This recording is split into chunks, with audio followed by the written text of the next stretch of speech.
Monsieur Séné, bonjour. Vous êtes le représentant de l'entreprise, le dirigeant de l'entreprise Tube 2000 ETS. Est-ce que vous pouvez vous décrire l'activité en quelques mots? Oui, bonjour. Alors, Yannick Séné, j'ai repris l'entreprise Tube 2000 en 2021 et nous sommes une métallerie-serrerie et menuiserie métallique et nous avons la particularité d'avoir une ligne de thermolaquage et nous sommes situés à la Sentinelle. Très bien. Alors, je sais que vous êtes un créatif, on en a un peu discuté et vous aimez l'innovation. Alors, vous avez sollicité HDFID à un moment donné. Pourquoi? Comment ça s'est fait pour vous? Alors, la rencontre avec Nadia s'est faite lors d'une discussion toute simple. Qu'est-ce qui peut être innovant dans une métallerie qui a 40 ans? Et comment on peut dire que notre métier de chaudronnier, de métallier peut être innovant? Et donc on a regardé un petit peu l'accompagnement possible et il y avait ce programme qui était proposé. Et donc nous, on a une idée qu'on peut accompagner la transition écologique avec des infrastructures ou des meubles pour supporter soit le panneau solaire, soit implanter la borne de recharge électrique dans le paysage urbain. D'accord, donc la commande était claire. Donc Nadia, tu es responsable du territoire pour HDFID. À partir de ça, concrètement, comment ça s'est passé? Toujours, on fait le tour de l'entreprise. C'est vrai qu'on est là pour faire l'approche des besoins, pas uniquement sur le sujet entrant. Il y a d'autres sujets, parce qu'effectivement, on peut y répondre sur de l'accompagnement innovation, notamment au travers du diagnostic industrie du futur.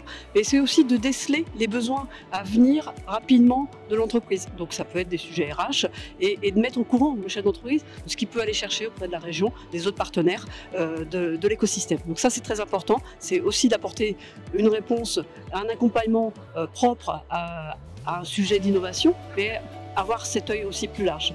Le diagnostic s'est fait avec un prestataire et qui a permis d'avoir vraiment un diagnostic large et des propositions très concrètes.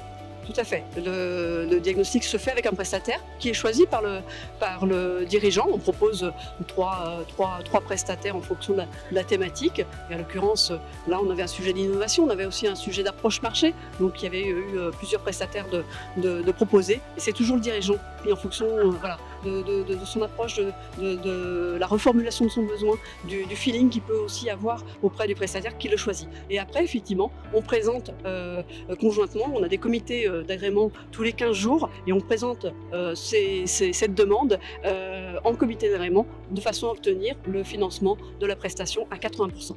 Ouais. D'accord. Pour vous, comment ça s'est passé? Le diagnostic, les relations avec le prestataire, en quelques mots, sans dévoiler de secret, mais comment ça s'est passé? Déjà, la découverte d'une équipe, des gens qui ont une approche complètement différente de ce qu'on vit au quotidien dans l'entreprise.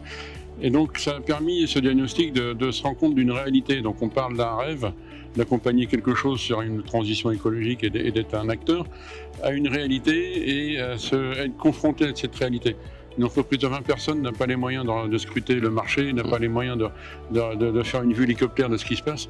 Et donc ce diagnostic-là nous a un peu ouvert les yeux et surtout permis de dire, voilà, notre champ d'action, il va se diriger comme ça et non pas comme on l'avait imaginé. Et ça a permis de caler les choses et d'être serein sur ce qu'on a à faire. Ouais, une expertise, un effet miroir. Voilà. Alors justement, on est aujourd'hui sur le salon Made in Hainaut. Vous êtes présent. Vous attendez quoi? Vous recherchez quoi? Puis dans l'idée, c'est quoi vos perspectives pour l'entreprise d'ici quelques mois, quelques années? Alors, Tube 2000 a été créé en 1983, donc ça fait 41 ans qu'elle est sur le territoire. Et quand j'ai repris en 2021, j'ai posé la question de qui connaissait Tube 2000 à Valenciennes. Pas grand monde en fait. Pas grand monde parce que historiquement le marché était plutôt lillois ou au-delà de la métropole lilloise. Et quand je reprends en 2021, je me dis on a un outil implanté à côté de Valenciennes, à la Sentinelle, on a 3000 m², on est autonome depuis la matière brute jusqu'à un produit fini prêt à poser. Et je dis comment on peut rendre service sur notre territoire et recréer cette dynamique-là. Et on s'est rendu compte que en accompagnant les collectivités locales, les mairies, nos collègues serruriers, nos collègues menuisiers sur le fait de pouvoir peindre pour des pièces ou même fabriquer et d'ouvrir notre champ d'action sur des fabrications spécifiques ou spéciales. Donc passer du rêve à la réalité pour certains, on a dit tiens là on a une clé à jouer et donc on est peut-être un peu innovant aussi par ce côté-là parce qu'on se ressent sur notre territoire et on redéploie notre force vive sur notre territoire. Voilà, un beau programme en tout cas. Merci beaucoup Monsieur Séné, merci Nadia, à très bientôt, au revoir.